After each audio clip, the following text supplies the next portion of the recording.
Moment again. And allow your eyes to close.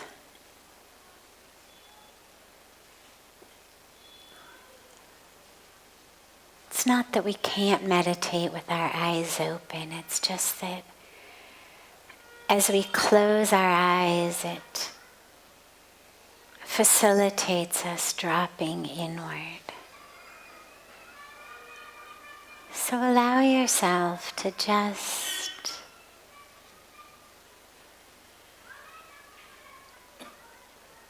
drop deeply inside.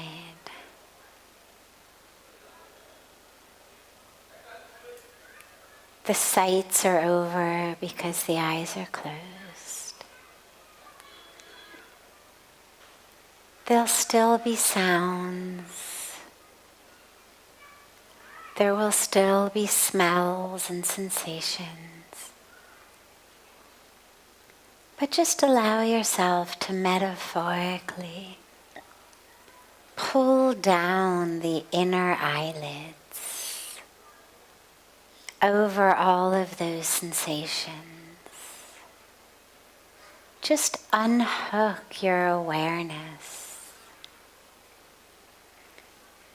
from all of the constantly changing sounds and smells and sensations of the outer world. And turn that awareness from focusing outward to focusing inward. So you're not dulling the senses. You're just changing the direction.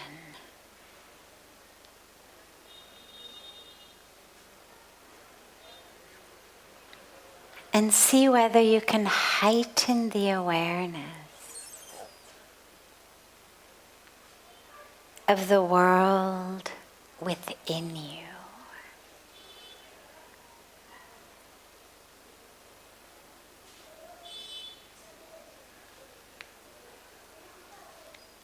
What does it feel like right here, right now, in this very breath,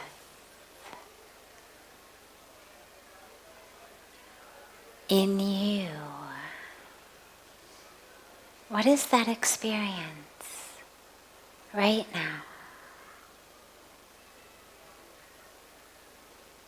Just be aware.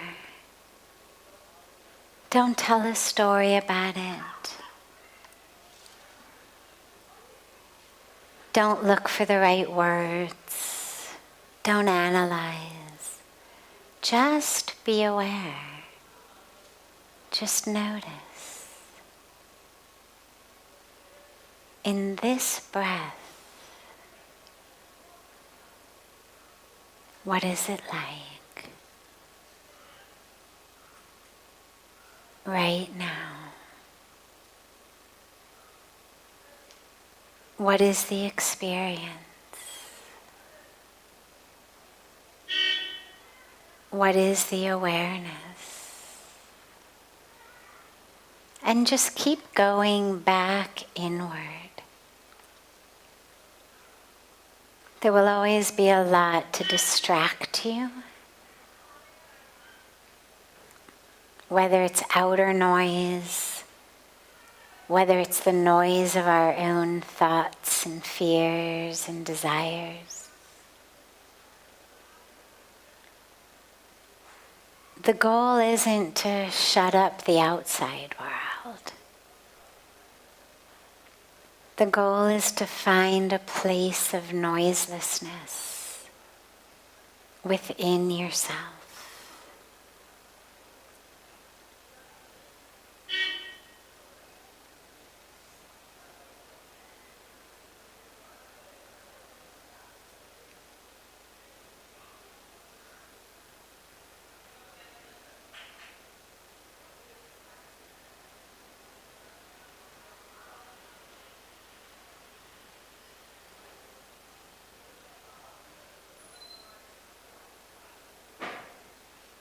If you find the mind wanders, just bring it back to your breath. The breath is a beautiful thing to anchor the awareness in.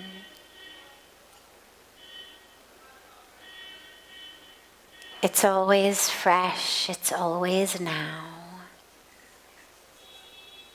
You can't breathe yesterday's breath or tomorrow's breath. You can only breathe this breath. So just draw the awareness to this breath.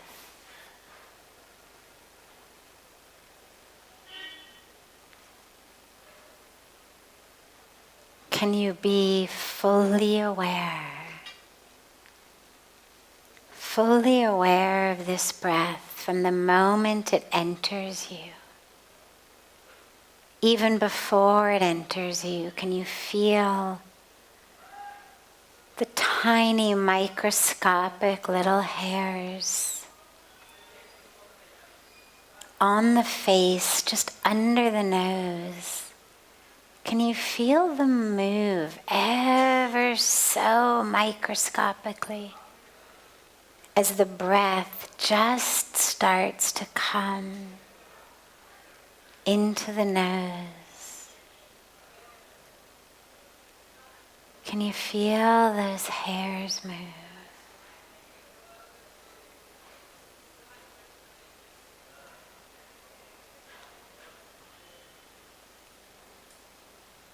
Can you feel the breath flowing in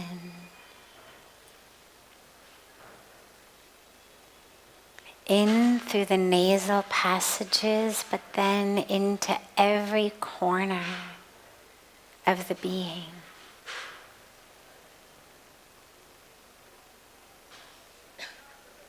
Feel that breath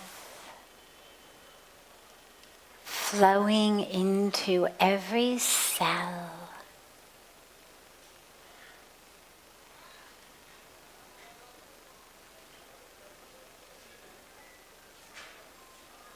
Allow the awareness to just keep expanding.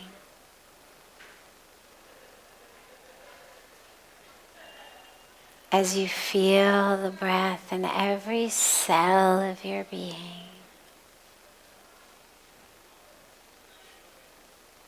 As you feel it change the energetic frequency.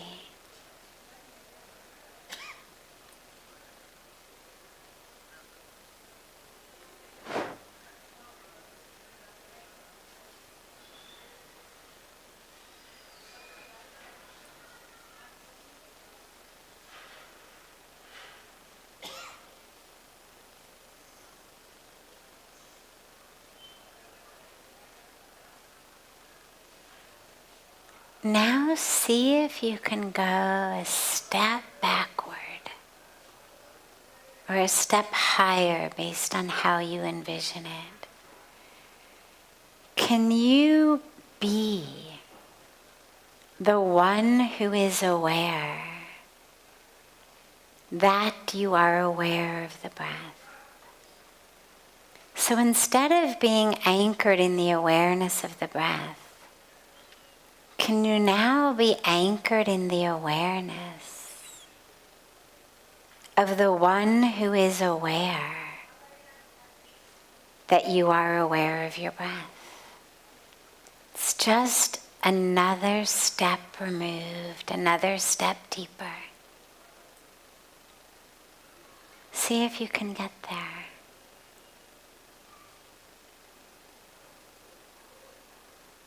How do you know that you're aware of your breath?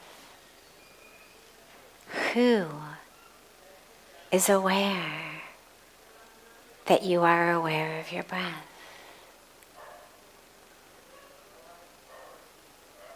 Anchor in that consciousness.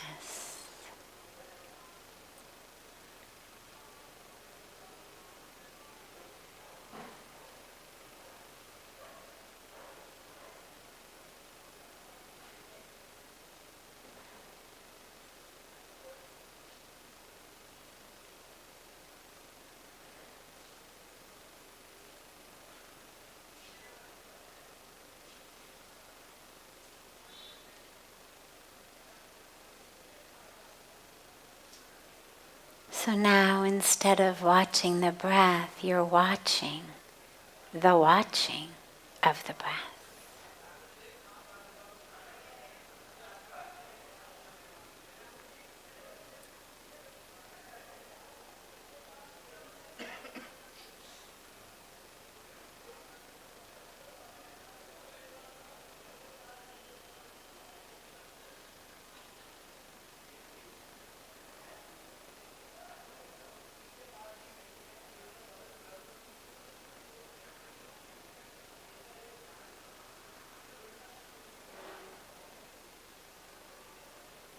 And then see if you can go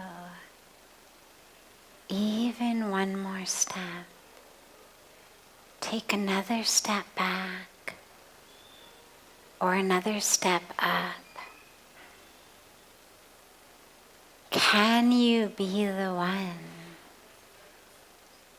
who is aware that you are aware, that you're aware of the breath?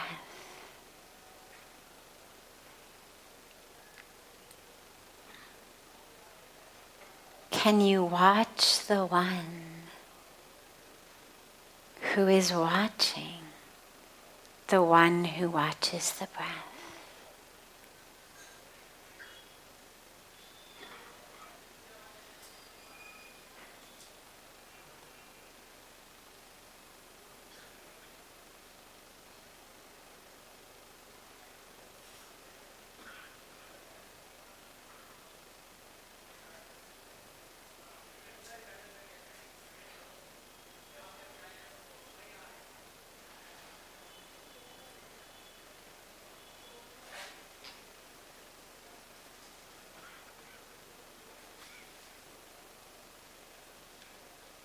If the mind wanders, don't fight it. Just gently bring it back to that awareness. You may have to begin again in being aware of the breath. Then you drop into the awareness of the one who's aware that you're aware of the breath.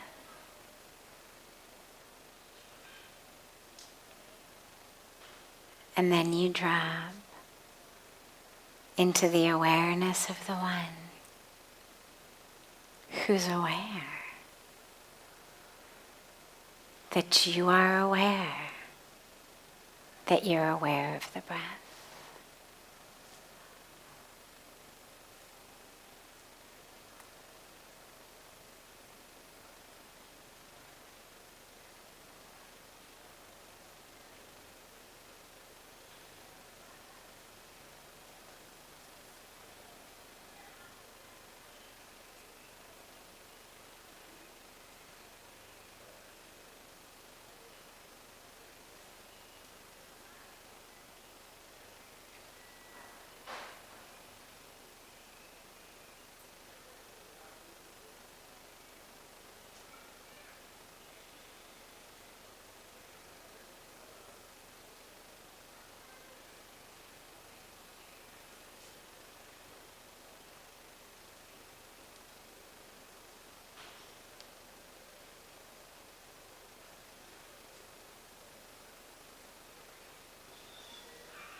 Slowly and gently bring the palms of your hands together at chest level in Namaste. And rub the palms of your hands gently against each other.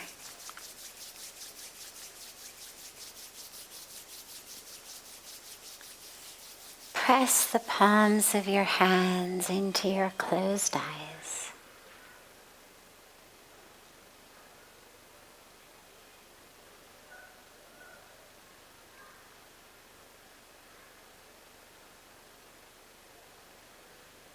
Slowly lower the hands and open the eyes.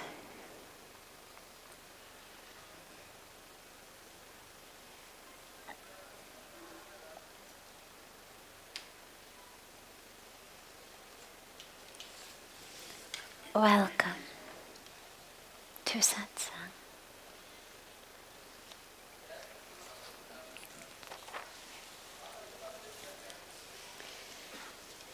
Beginning as always with a question that's come in advance online, and then we'll open it to any questions that anyone here has.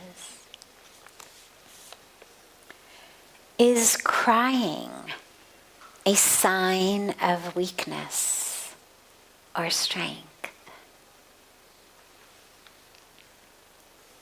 Neither and both. It's not about a specific emotion or a specific manifestation of an emotion. Being true is strength. Being false is weakness. Now, when we say weakness, it's not derogatory. It's not saying you are a bad person.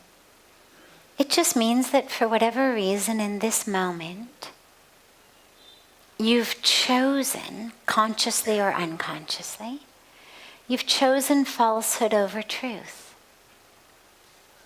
That on some level, some part of you doesn't feel like you can be open and true in the moment. So truth is strong.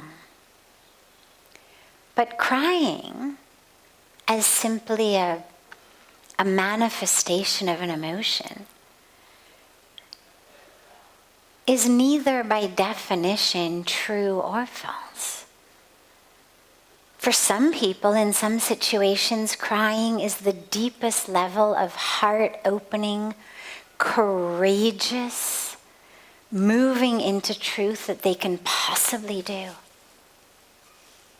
For others, crying is just enacting a rehearsed drama of a story that they tell themselves.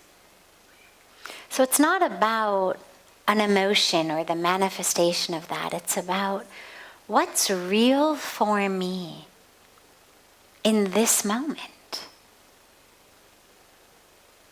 What is coming up for me in this moment? Not what do I think should be there? Many of you have heard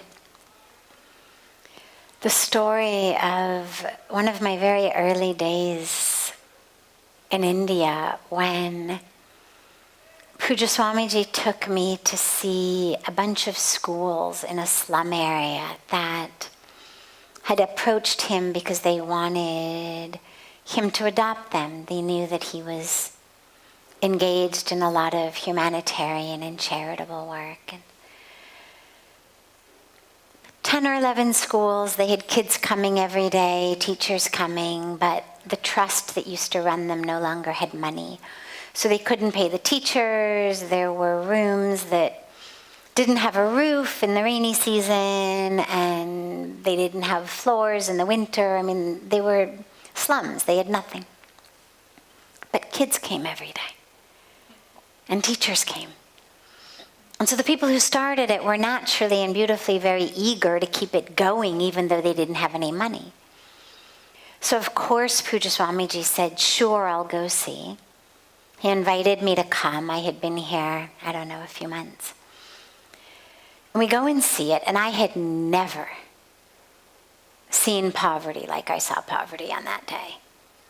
Not even in movies, not even in news stories. I mean, short of something that I might have caught a glimpse of and turned right off because it was too painful. This was just the worst situation I had ever seen in my life. And we come back to our Delhi ashram, and I'm sobbing. I sobbed the whole way back to Delhi. I can't stop sobbing. It's dinner time, and I say, I can't eat dinner, and I'm sobbing. And he looks at me and he says, are your tears helping them? I said, no, but oh my God. And he said to me, And you have to know Pujya Swamiji to know that this is love in words. It can sound harsh if you don't know him. He's the most tender, compassionate, present, love-filled being on the earth. And when we are in the throes of illusion, he is like a knife that just cuts right through it. But it's a surgeon's knife. So it's the knife that's there to actually save your life, not hurt you. And he says to me, your tears are only helping your own ego. He said, you're able to say to yourself, God, look what a compassionate person I am. See, I'm crying. See, I can't eat. See, I'm so compassionate. He said, it's not actually helping any of the children. He said, if you really want to help them, stop crying, eat dinner, go to sleep, and wake up at 5 o'clock tomorrow morning and figure out how you're going to raise enough money for us to sponsor all of those schools.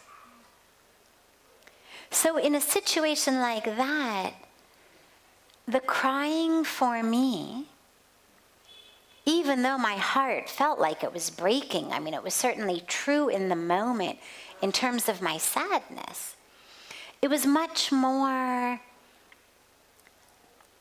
me in the drama of myself on a very deep spiritual level. It was me and my ego drama of the one who's identified with the victim and with the poor kid and, you know, oh my God, can someone please just give me a hug because I feel so bad for these kids. And he saw that right away, that under the guise of look how compassionate I am, that actually it wasn't about them, it was about me. And if I wanted to do something for them, he gave me the equation. As far as myself, well, he brought me the healing and the transformation that ultimately enabled me to move beyond that, or move through that sense of heart breaking in that identification. But so that's an example where the tears were not true in that moment in terms of what they were theoretically being shed for. My highest truth was not in crying more for the kids. It was in actually realizing that the children of the world are not there for me to process my stuff through. That if I'm actually going to be of any benefit to the children of the world, I need to work through my own stuff separately and then actually help them in a very real way. Crying for me always has come very, very easily, very naturally. And then you have people for whom finally opening their hearts up to pain that they feel. You see it a lot in people who are violent and angry. The violence and the anger tends in many cases to be pain externalized. And if you can get people to actually finally open their hearts to the pain that they are feeling, they're able to stop bringing that pain onto others. They're able to stop being violent with others, to stop lashing out at others, because they're able to be honest with themselves and to heal their pain without needing to essentially vomit it up all over other people through their anger and through their violence. So for someone like that, starting to cry would be a beautiful transformative moment. A moment of great truth. But it's a case-by-case basis. What we are called upon to do in our emotional, psychological lives is neither call forth something nor push anything away, but simply to be present with what is. To allow it, to notice it, to see it. Emotions are waves. Whatever the emotion may be, whatever the feeling state may be, they come as you develop your practice of mindfulness and awareness. You'll notice that you can start feeling it brew long before you're actually in the throes of an emotion. Before that, most of us are like, oh my God, I can't believe, I punched that person. I was so angry. I didn't even know what was happening. And the minute you start developing a little bit more awareness, you actually start to feel just a little bit of a flutter of the internal energy as the anger starts to brew, and you start to notice a little bit of the contraction of the vision, of the awareness, as we start to get that tunnel vision of anger. And you start to actually be able to see it happen long before you pick up a hand and hit somebody. So emotions come, they come in literally like waves of an ocean. The broader your vision, the farther out in the ocean you can see it before it starts to come.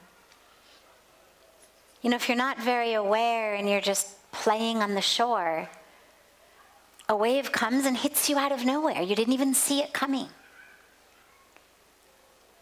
But if you're watching the ocean meditatively, you can actually see from really far off on the horizon, waves start to come. And in the same way with our emotions, we can start to see them coming. Look at that. I'm just starting to have this nervous system reaction that give me another 5-7 minutes and I'm going to be in a rage. But look here, I've got a good 5-7 minutes before it really... And for some of us, maybe it's 2-3 minutes. Maybe it's only 1 minute. Maybe you're particularly reactive, but it's still a minute in which you can actually see it coming. And you may choose to do something to stop it,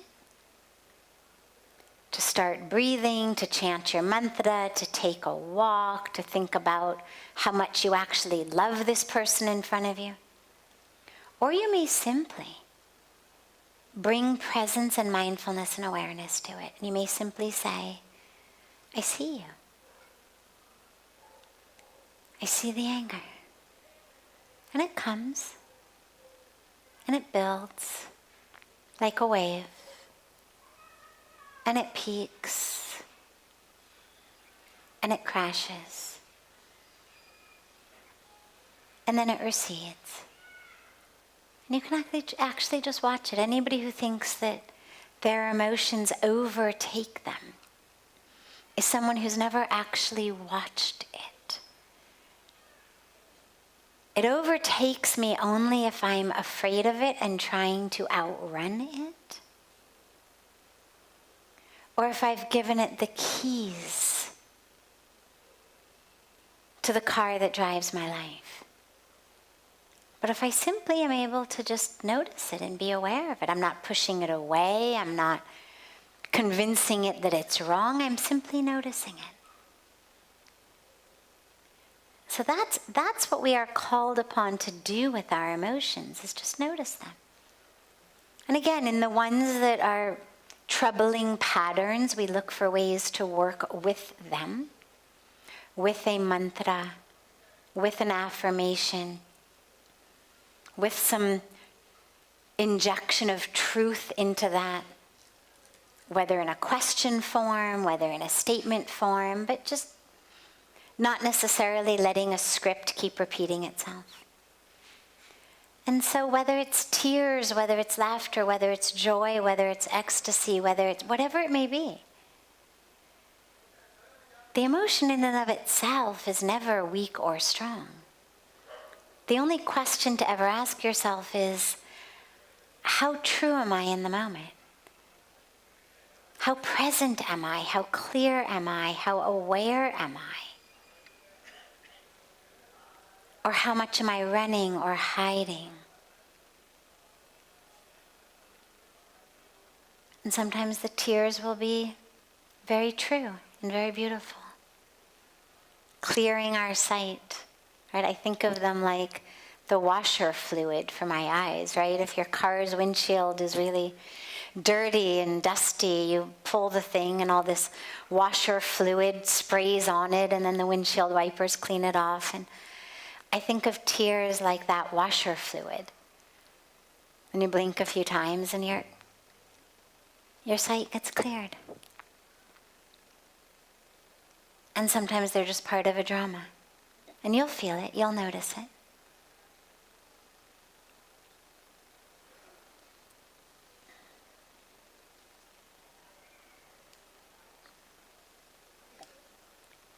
Other questions? Here, yes. Quickly. First here and then here. Yes. That doesn't seem on.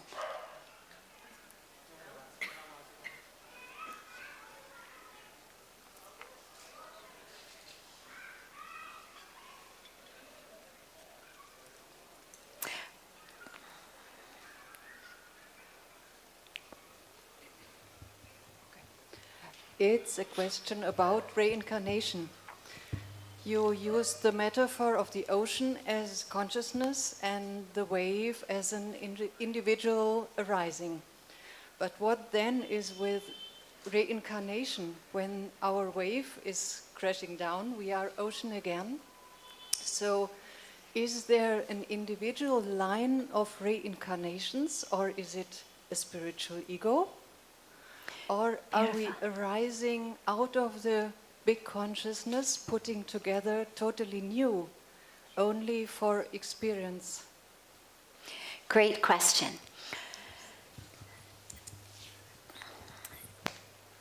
The metaphor, the analogy of the ocean as one soul, one divinity, one consciousness, what we would call the supreme reality, that highest truth of union, of oneness, of inseparableness of the divine. If we call that the ocean, and the waves are this particular individual life. So this is a metaphor I use a lot. But it's an imperfect metaphor. One of the ways it's imperfect is that our oceans are not infinite. But even if we can envision an infinite ocean, it's still not perfect because of exactly what you just mentioned, which is in an actual ocean, the molecules of water in each wave are really linked together only for that wave. Then they go back into the ocean and they separate.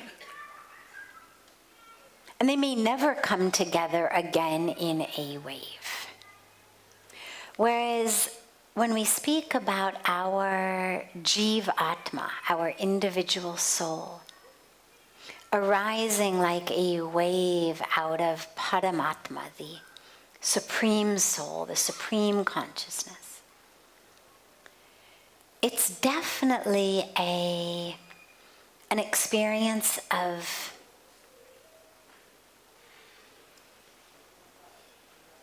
all of those aspects being together for a journey.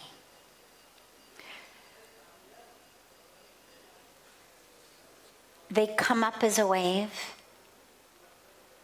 they go down, but then when they rise as a wave again, it is that same configuration.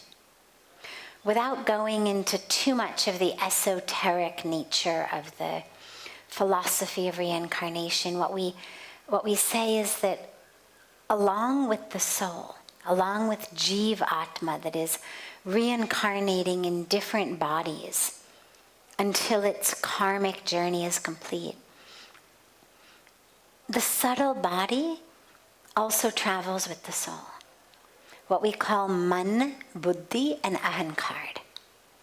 The mind, the intellect, and the ego. So the knowledge itself doesn't travel. You got to go through calculus every time you come onto Earth. But the nature of the mind stays with you. And this is why we emphasize what we call sanskaras, impressions, or what we could think of scientifically as neural networks, neural patternings, except the networks and the patterns exist very physically in the neurons, whereas the sanskaras exist in the energetic subtle body. Your brain neurons die when you die. They can die before you die. They can die in a stroke. They can die in brain damage. They can die in dementia. The sanskaras, the impressions upon the mind, are unaffected by what happens to the physical brain. And they travel with you. And that's why we do our meditation. It's why we do prayers. It's actually why in the Hindu tradition there's such an emphasis on different rituals, what are literally called the 16 sanskaras of somebody's life. You can think of them as rites of passage. The first haircut, the sacred thread, first food, a wedding, a death, the ash immersion. Those are main ones. Rites of passage in which we are shifting to another time in this particular karmic journey of the soul. And if done with piety and through ritual, that impression is one that is beneficial for the journey of the soul.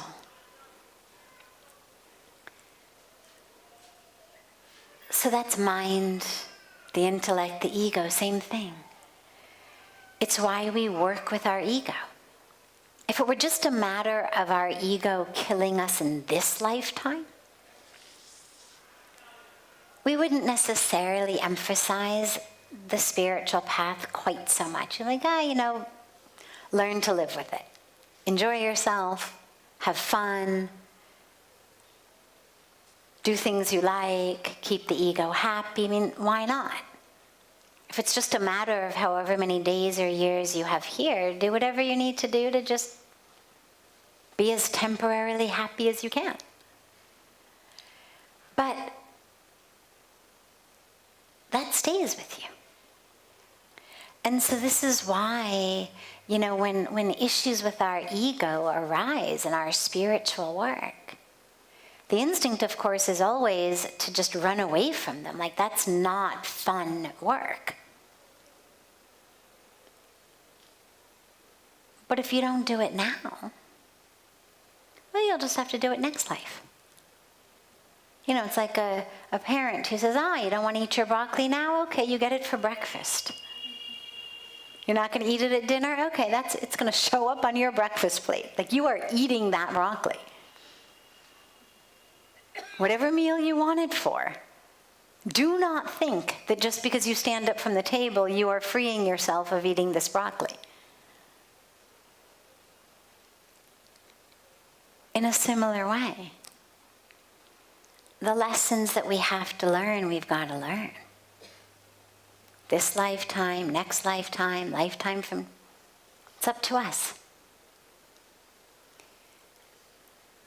It's also a great, really comforting thing because a lot of us do a lot of spiritual work, and yet there's always this kind of nagging thing of, am I really going to get enlightened in this lifetime? Like, am I actually going to fully make it? And there's always this this aspect in the mind of, well, God, I don't know if I'm going to fully make it. And there's frustration.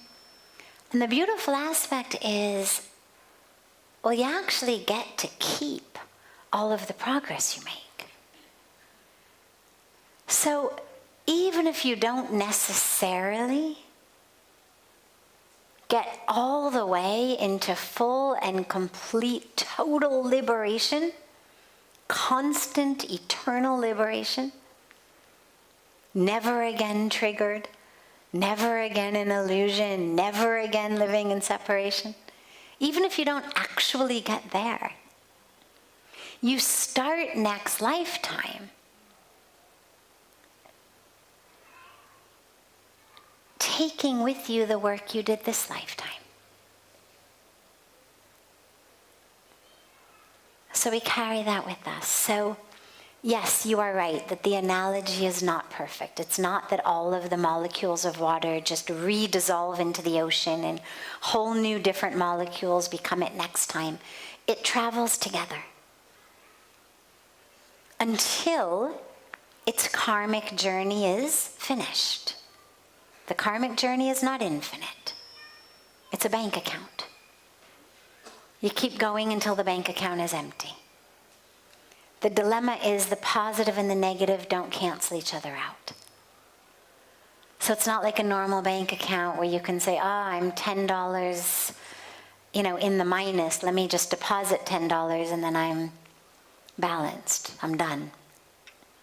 Here, if you've got $10 in the minus, you put in $10, well then you have $10 in the plus. But you've got to deal with both of them.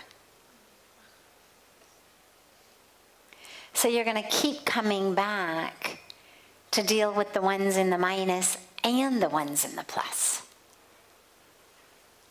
So you keep coming back until all of those karmic seeds are dissolved. Yeah, great question. Yes, here.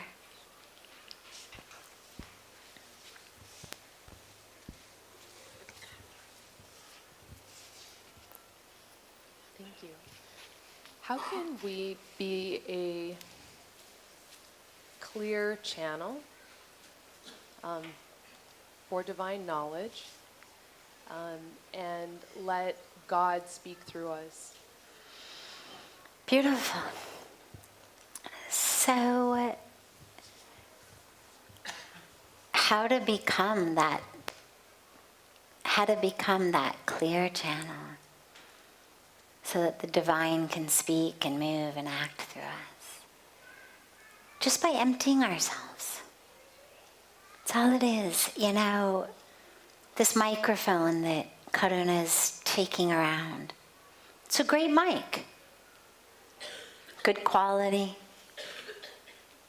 Works well.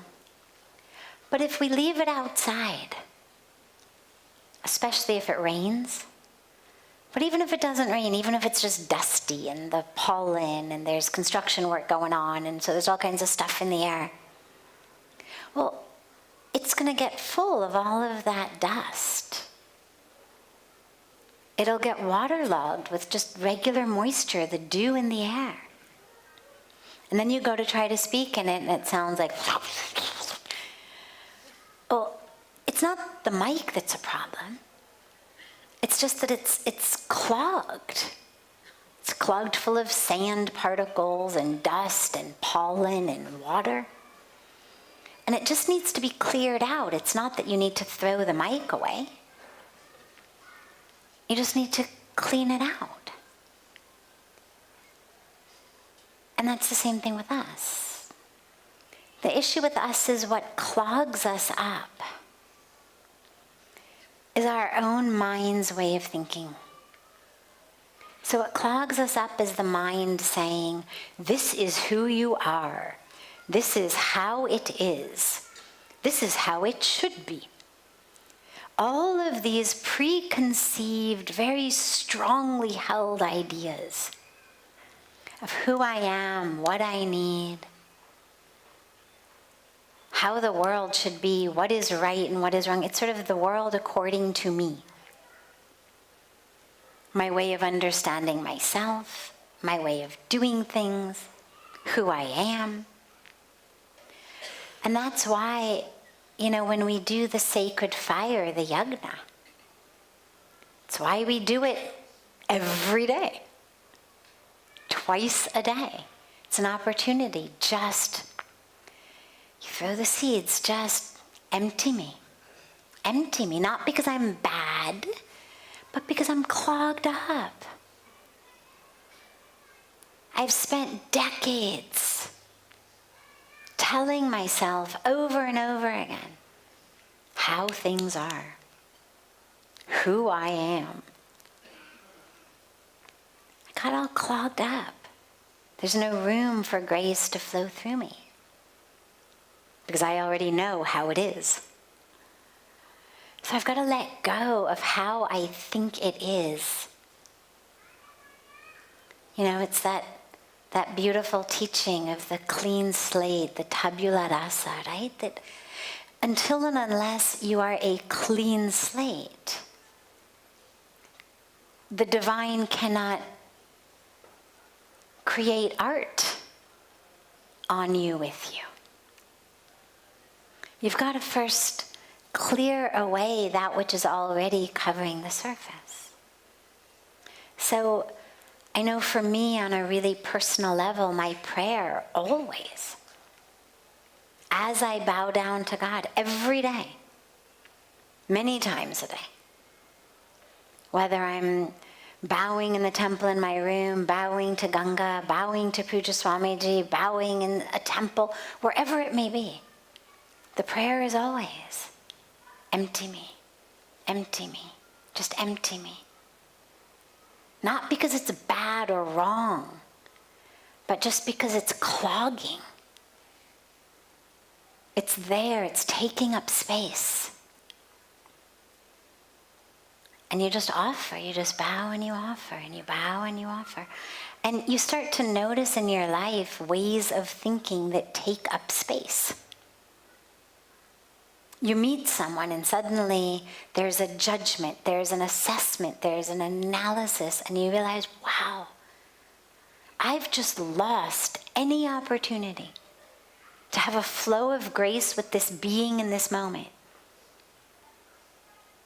Because I am so clogged with my judgment, my assessment, my analysis.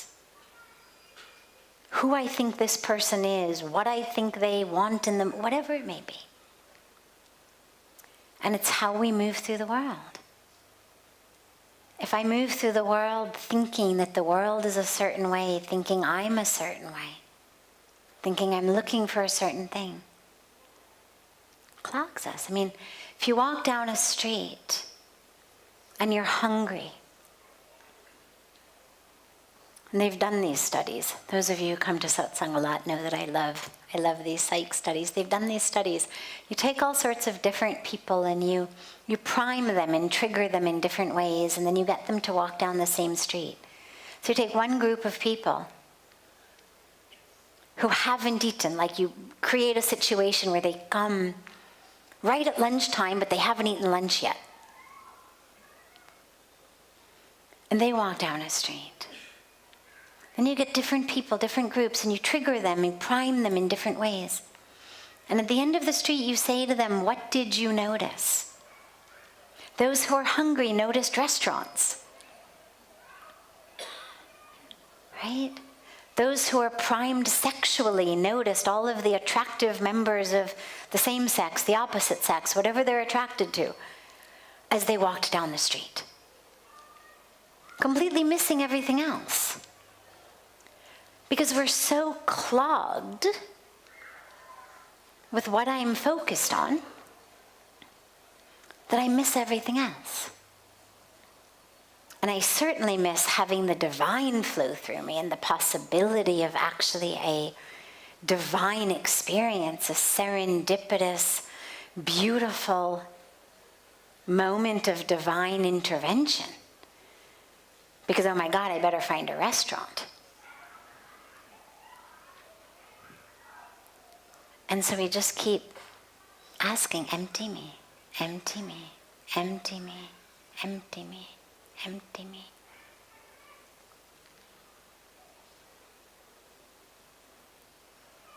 Beautiful.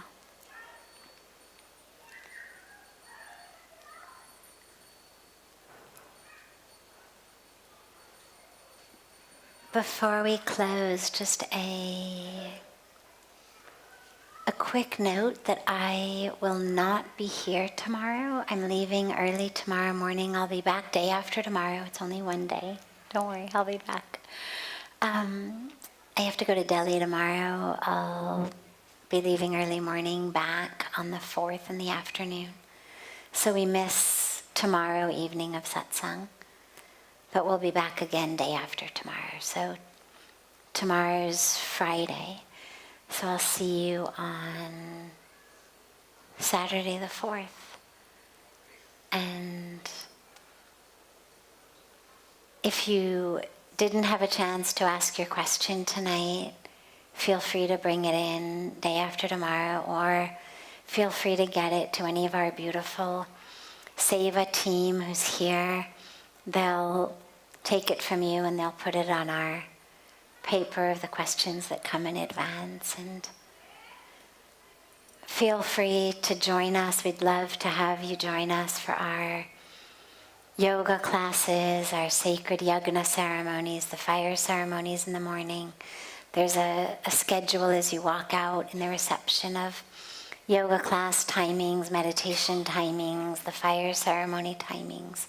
And just fill your day with as much divine opportunity as you can while you're here. And I look so forward to seeing you all day after tomorrow. And so much love to you.